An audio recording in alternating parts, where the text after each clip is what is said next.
Minister, the primary objective behind all measures across the housing sector should be, one, to increase supply of accommodation, and two, to keep people in their existing homes, either rented or owned, where it meets their needs.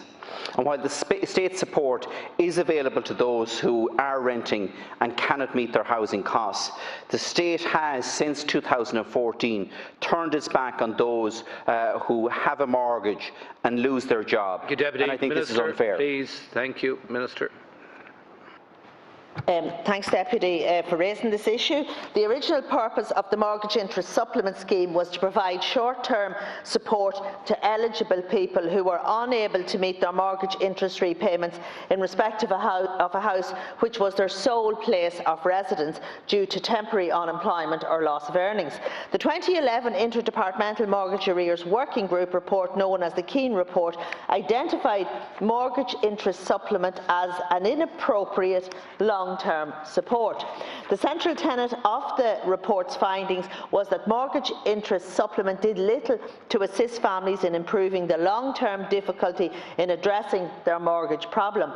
The scheme was discounted because it did not address the long-term challenges for people in serious mortgage arrears. While it covered the interest payment on the mortgage, it did not reduce the value of the outstanding mortgage debt, and in effect acted as a subsidy to the lending institution while creating a potential welfare trap for the customer. The Mortgage Interest Supplement Scheme was discontinued for new entrants on the 1st of January 2014 on the basis, as I have said, that the ongoing payment of mortgage interest supplement did not address the long-term housing challenges for people in serious mortgage arrears.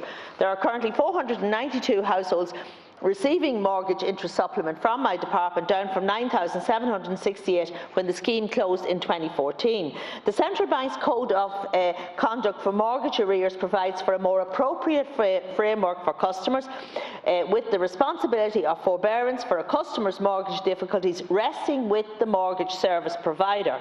In accordance with the Code of Conduct for Mortgage Arrears, lending institutions are encouraging customers to contact them at the earliest opportunity regarding their concerns and any particular circumstances which may impact on the customer's financial well-being.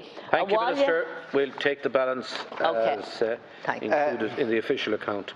Minister, I accept that mortgage interest supplement should be a short-term measure, but there is no short-term measure there at the moment.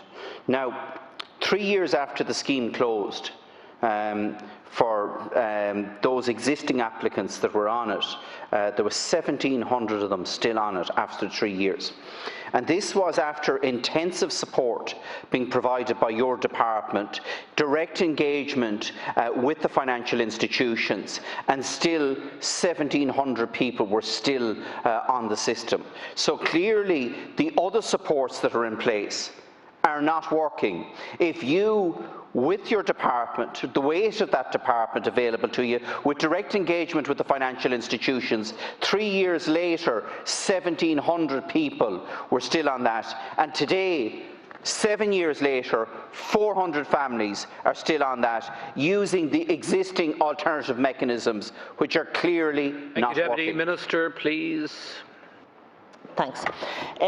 Well, I would say, Deputy, that Awalia is the National Mortgage Arrears Resolution Service. It's provided free of charge to insolvent borrowers who are at risk of losing their home due to mortgage arrears. And Awalia is focused on providing expert financial and legal advice and assistance to borrowers to identify and put in place solutions to their arrears, and wherever possible enable the borrowers remain in their home. The uptake and the outcome since the inception of Awalia in mid-2016 to December 2019 is as follows: 17,640 individual borrowers, that's almost 15,000 households in mortgage arrears, have received independent expert Awalia financial advice and negotiation support aimed at getting a solution in place.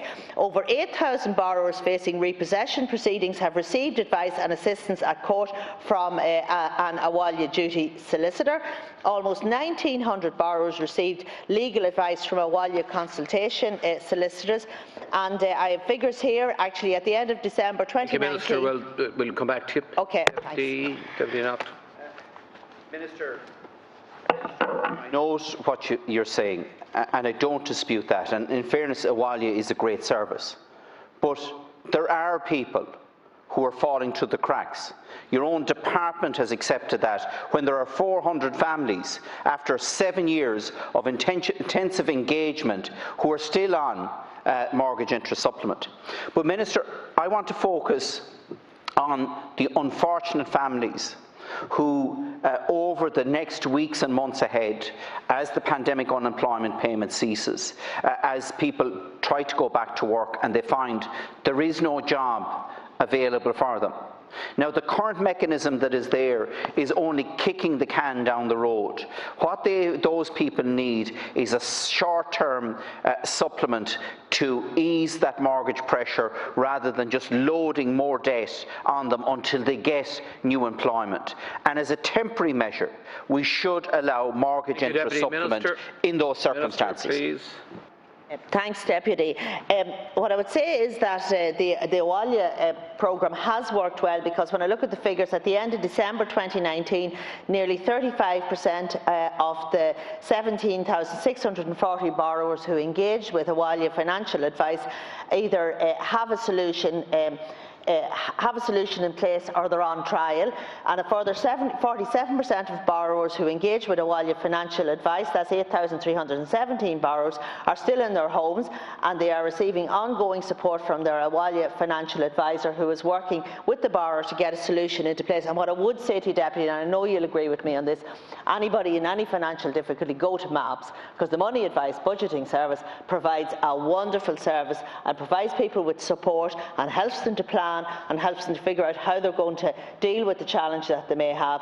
As I say, I would encourage them to go there, and there are supports available through the MABS office. Thank you, Minister. Deputy Clare.